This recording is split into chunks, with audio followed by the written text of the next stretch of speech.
Estimados hermanos, es un gusto poderlos saludar nuevamente. Aquí estamos para que continuemos pues en este transitar de nuestras actividades académicas y vamos a trabajar en esta ocasión con otro de los temas que nos corresponde revisar dentro de nuestra asignatura. Y hoy vamos a trabajar con el principio de interpretación de pasajes paralelos. Vamos a ver en qué consiste este planteamiento técnico, académico, que nos hacen los estudiosos de la palabra de Dios. Recuerde que estas son herramientas, no es una camisa de fuerza, no es algo que todo predicador, todo aquel que comparte la palabra del Señor debe de regirse exactamente y no compartir y no predicar si no es a través de estos principios. Recuérdese que la interpretación, el sentido de interpretación es cuando al contrastar lo que leo e incorporarlo a la mente, entonces es de un entendimiento con claridad para yo que soy el receptor del texto. Y si allí no me queda como una comprensión clara, por supuesto que en ese momento entonces voy a hacer uso de otras herramientas. No son solamente los principios de interpretación bíblica. Hay otras herramientas, por ejemplo, una información de un texto que digamos, comparta la misma, la misma temática que yo estoy queriendo. Yo estoy con X temática y quiero conocerla con más detalle, quizá con más profundidad, si se quiere decir. Entonces, ahí voy a buscar otros autores, otros textos, obviamente otra información, diccionarios, que me amplíen el panorama sobre esa temática. Ya conocida esta información un poquito más amplia, entonces yo ya puedo de esa manera tener una opinión más, digamos, como más reforzada, ¿verdad? De lo que yo quiero conocer. Entonces, ahí sí, ya digamos, se conoce como el criterio de autoridad de otras personas, pero no, y nos vuelve a nosotros o nos forma en nosotros una idea más ampliada. Y ya con una idea más ampliada, entonces, con más solvencia, digamos, yo ya puedo compartir porque conozco una información que me refuerza esta idea, ¿verdad? De la que yo quiero plantear, la temática que sea, no necesariamente tiene que ser solo el tema que yo quiera compartir. Entonces vamos a ver ahora sí, con esta información, vamos a ver en unos minutos, pocos minutos, este principio de interpretación de pasajes paralelos. Obviamente, cuando se habla de pasajes paralelos, estamos hablando de algo que corre a la par, ¿verdad? Una regla básica de la interpretación bíblica, creo que debe quedarnos muy clara y muy establecida, es que la mejor interpretación de la Biblia es la Biblia misma. Esa es una regla muy básica. Luego podemos opinar, se dice, ya hablando del principio de interpretación de pasajes paralelos, que en algunas ocasiones aparecen dos o más narraciones idénticas de un mismo evento. Entonces, en ambos casos deben revisarse las dos narraciones porque cada una de ellas va a presentar detalles que difieren, no en la idea central, pero sí en otros elementos, como puede ser personajes, como puede ser sitio o lugar, como puede ser, digamos, hay más amplitud en la narración o en la presentación del hecho en este libro que en este otro. Entonces es importante revisarlo porque igual eso nos enriquece, nos nutre la información. Hay un principio también o una afirmación. El pasaje paralelo más extenso es entre el Antiguo Testamento y el Nuevo Testamento. Usted puede encontrar ahí, ¿verdad? Un paralelismo, un planteamiento de la voz de Dios para todas las generaciones. Vamos a revisar algunas citas interesantes. Por ejemplo, veamos en el Antiguo Testamento, Malaquías 3.1. Vaya siempre a su Biblia, téngala a la mano. Es importante que nos identifiquemos con el texto. Malaquías 3.1, que dice, en lo que usted está buscando yo le leo. Aquí yo envío mi mensajero, el cual preparará el camino delante de mí, y vendrá súbitamente a su templo el Señor, a quien vosotros buscáis, y el ángel del pacto, a quien deseáis vosotros. Aquí viene, ha dicho Jehová de los ejércitos. ¿Cuándo fue dicho esto? Según la cronología, ¿verdad? Esto fue allá por el año 400, expresado en el año 400 antes de Cristo. Ahora veamos el libro de Marcos, el Evangelio de Marcos. En Marcos 1 vamos a encontrar la expresión, versículos 2 y 3. Y dice, he aquí, yo envío mi mensajero delante de tu faz, el cual preparará tu camino delante de ti. Veamos qué dice Isaías 43. Vamos al libro de Isaías 40, versículo 3. 43 dice, voz que clama en el desierto, preparad camino a Jehová, enderezad calzada en la soledad de nuestro Dios. ¿Dónde dice eso? En el versículo 3 de Marcos. Entonces usted ve, podemos ver aquí, ¿verdad? Que dos citas del Antiguo Testamento, una del 700 antes de Cristo, una del 400 antes de Cristo, hablando aproximadamente, se reflejan aquí en el año de nuestra era, digamos, ¿verdad? Vamos a decir en el primer siglo de nuestra era, los primeros años de nuestra era, que aquí puede ser como el siglo, el año quinto, sexto, ya después de Cristo. Entonces, ¿de qué está hablando? De lo mismo, obviamente el escritor de Marcos conoce el texto hebreo, conoce la Tanaj, y ahí pues desde allí ha sido instruido y lo relaciona con el acontecimiento que está viviendo, porque aquí ya está Jesús en la tierra y el que había sido anunciado 400 años y 700 años antes de este momento. Entonces, allí podemos ver, eso es un paralelismo. ¿Nos sirve para qué? Por ejemplo, para confirmar digamos, el anuncio profético. Allá era una profecía, aquí en Marcos es un cumplimiento. Allá lo estaban esperando, aquí ya está presente. Entonces, es una forma de demostrar que la Biblia pues tiene sentido, la Biblia tiene autoridad, dado el cumplimiento de lo expresado. Veamos en Salmos, vamos al libro de los Salmos, capítulo 40, lo vamos a relacionar con el libro de Hebreos. Salmos 40, versículo 6, dice, sacrificio y ofrenda no te agrada, has abierto mis oídos, holocausto y expiación no has demandado. Él está hablando, es un salmo de David, pero aquí, por lo menos en el texto que yo estoy usando, las palabras aparecen en rojo.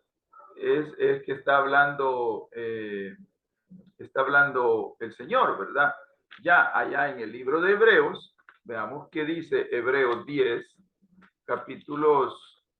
versículos 5 y 6. En el libro de Hebreos vamos a encontrar 10, 5 y 6. Dice 5, por lo cual entrando en el mundo, dice, sacrificio y ofrenda no quisiste, mas me preparaste cuerpo. Holocausto y expiaciones por el pecado no te agradaron.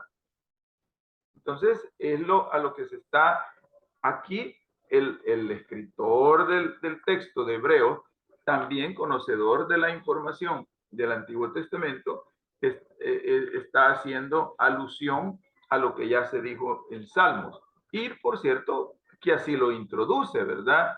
No lo está expresando él, sino por lo cual dice 2 puntos y comienza allí a expresar lo mismo del Salmo. Esto es una manera de interpretar.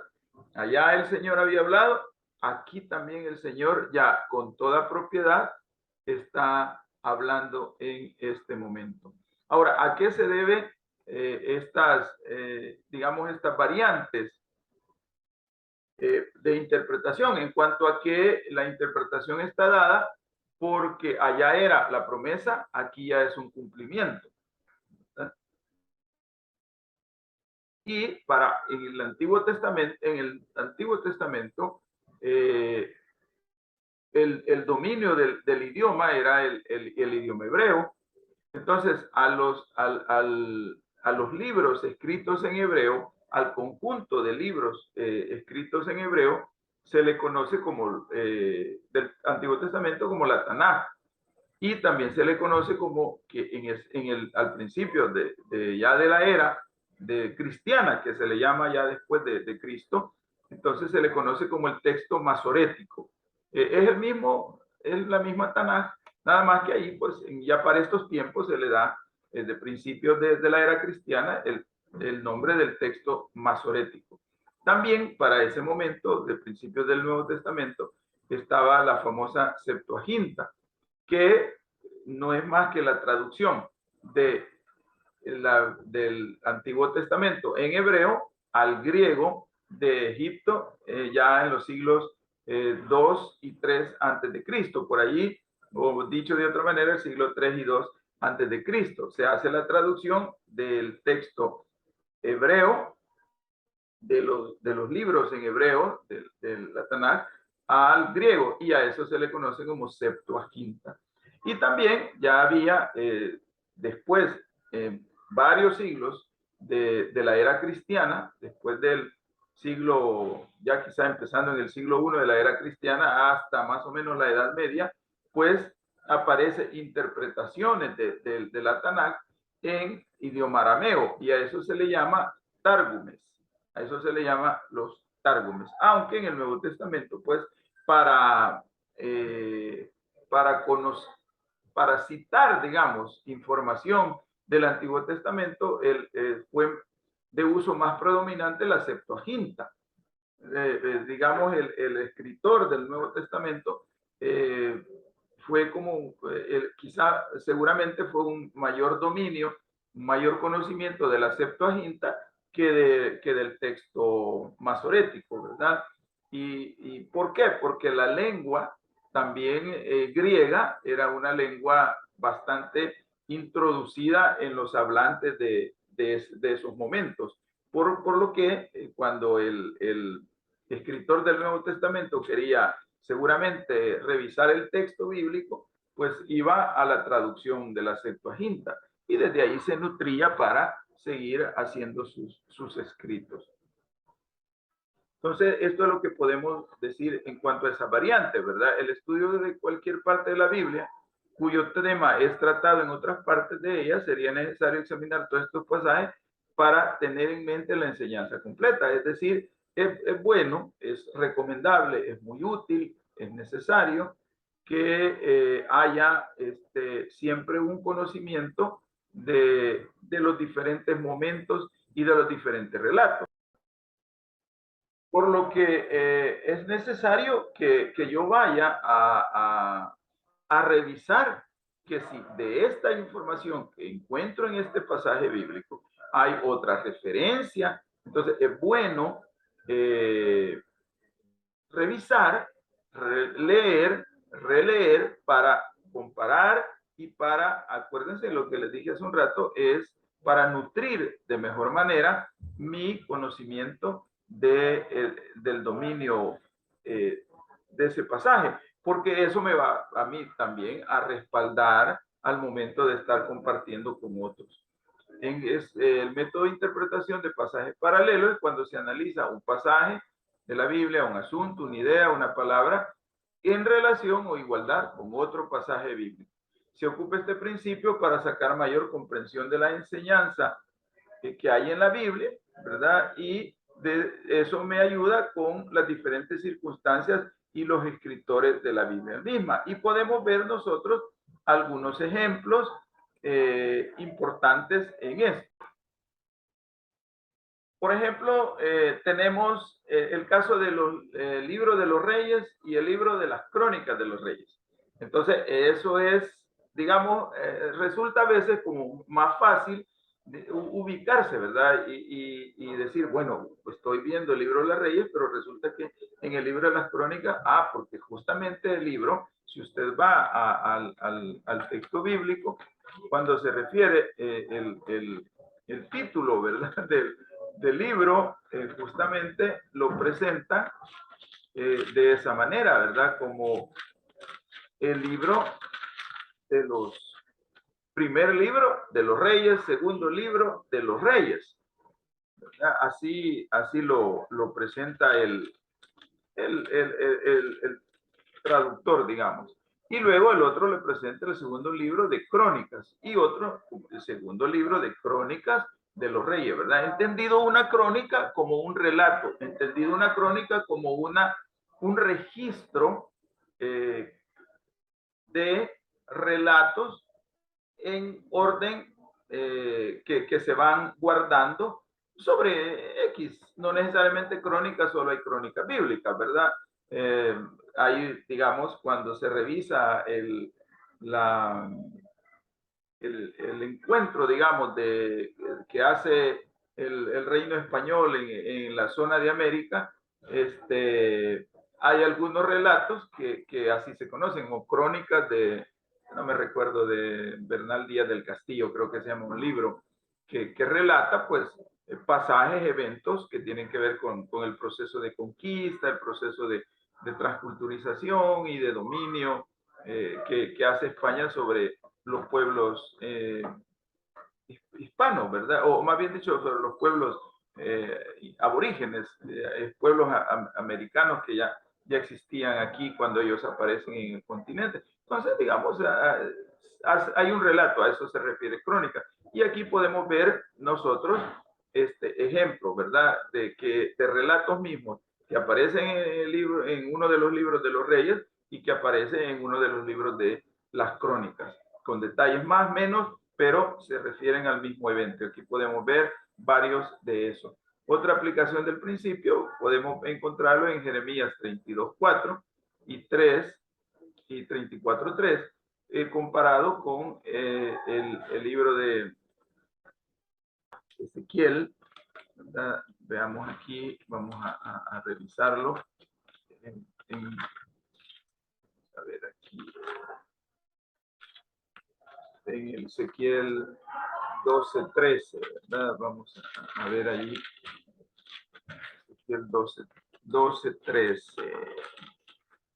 Está refiriéndose al relato donde Ezequiel sale en señal de cautividad, y en el 13 dice: mas yo extenderé mi red sobre él y caerá preso en mi trampa y haré llevarlo a Babilonia, tierra de los caldeos, pero no la verá y allá morirá. Es una profecía que le está dando al rey, ¿verdad? De que en ese momento está gobernando. Y aquí viene una pregunta, ¿verdad? ¿Cómo podía el rey de Judá ir a Babilonia y ver y hablar con el rey de Babilonia y morir en esa ciudad y no verla, ¿no? Entonces aquí está la respuesta misma, en un relato en Jeremías y hay un relato en Ezequiel, ¿verdad? Es importante que tengamos el detalle de pararnos, detenernos, más bien dicho, hacer una pausa, revisar bien, ir al otro texto y ver, ¿verdad? Para que podamos en su momento, pues, hacer la interpretación adecuada. Otra aplicación del principio es el título sobre la cruz del Señor. Esto lo podemos encontrar en Mateo, y cuando el Pilato, ¿verdad? El escritor de Mateo relata cuando la inscripción que manda a poner Pilato en la parte superior de la cruz, ¿verdad? Que se conoce como el INRI, ¿verdad? Así aparece. Entonces, como lo INRI son, se refiere a la primera letra de una palabra, ¿verdad? Escrita en diferentes idiomas, pero como el que más se conoce que es como el INRI, ¿verdad? Que tiene que ver con el idioma latino. Pero Mateo, ¿cómo lo traduce? Dice, este es Jesús, el rey de los judíos. Marcos, ¿qué dice? El rey de los judíos. Marcos 15:26 solo se refiere a él como el rey de los judíos. Lucas 23, 28, 38 dice, este es el rey de los judíos. Juan dice en 19, 19, este es Jesús Nazareno, rey de los judíos. Entonces, ven, perdón, Juan dice Jesús Nazareno, rey de los judíos. Entonces, ninguno coincide en el relato, palabras más, palabras menos, pero en resumen, lo que están diciendo los cuatro evangelistas, este es Jesús Nazareno, el rey de los judíos, ¿verdad? De manera muy explícita, es relatado en cada momento. ¿Qué quiere decir esto? Cuando uno compara lo que dice cada evangelio, son leyendas distintas, ¿verdad? Son unas leyendas que están, digamos, como expresadas de manera muy obvia en cada uno de los textos bíblicos, en estos relatos, ¿no? Este letrero en la cruz del Señor está bien claramente, lo vimos ahí en el cuadrito anterior, y la única expresión común en todos es Rey de los Judíos. Sin embargo, al revisarlo, lo que nos sirve a nosotros para interpretar y también para comunicar es que, aunque ninguno de los evangelistas lo describe, lo escribe exactamente igual que los demás, pero que la idea es muy clara que quien estaba asumiendo ese sacrificio, pero al mismo tiempo estaba, digamos, subiendo a una dignidad no vista, ¿verdad? En ningún momento para esos tiempos, era el rey, ¿verdad? Porque así lo están mencionando, ¿verdad? Los cuatro evangelistas lo mencionan como el rey de los judíos, sin ninguna dilación o tardanza y sin ninguna, digamos, duda, ¿verdad? Sino con toda seriedad. Así es que podemos decir, ¿verdad?, que algunos comentaristas explican las diferentes formas de la leyenda como traducciones de los tres idiomas, porque fue escrito en hebreo, en latín y griego. El hebreo, pues, pocas letras, usa para compartir su idea. El latín no usa artículos, y el griego es el que le daría el título en la forma más larga, ¿verdad? Entonces, para que los tres títulos cupieran en la misma tabla, había que hacer algún ajuste para que todos estuvieran de esa manera allí, aunque ustedes ven que lo normal que nosotros vemos en el registro gráfico que hacen de Jesús crucificado es que solo aparece INRI, ¿verdad? Pero ese solo es un título en latín. Faltan los otros títulos que escribieron allí en los otros idiomas, ¿verdad? Como quien dice, para que no quede duda, por si alguien no habla hebreo, habla latín, si no habla, o griego, pero no debe haber ninguna duda de quién estaba asumiendo en ese momento. Otros ejemplos, aquí los podemos ver, la deidad de Jesucristo, que aparece en Hebreos en Colosenses, Hebreos y Apocalipsis. Podemos decir, este es un pasaje paralelo porque está hablando de lo mismo, ¿verdad? En Hebreos también, pues, habla de otros términos, Hebreo 1:2, y lo compara con Apocalipsis 1:8. Está hablando de la deidad de Jesucristo. También otro momento, otro pasaje paralelo que tenemos es la tentación del Señor. Lo abarca Mateo 4 del 1 al 11, Marcos 1 del 12 al 13 y Lucas 4 del 1 al 13. Y entonces, mire, sin embargo, lo común, ¿verdad? Lo llevó al desierto, tentador, el diablo, Satanás. Marcos habla de lo impulsó y de la fiera, y Lucas habla de lleno del Espíritu Santo y por un tiempo. Pero en los tres relatos, pues da detalles importantísimos para el conocimiento de ese momento. La hija de Jairo es otro ejemplo, lo vamos a encontrar en el libro en Mateo, pues verdad, lo vamos a encontrar en Lucas también, que está allí el escritor,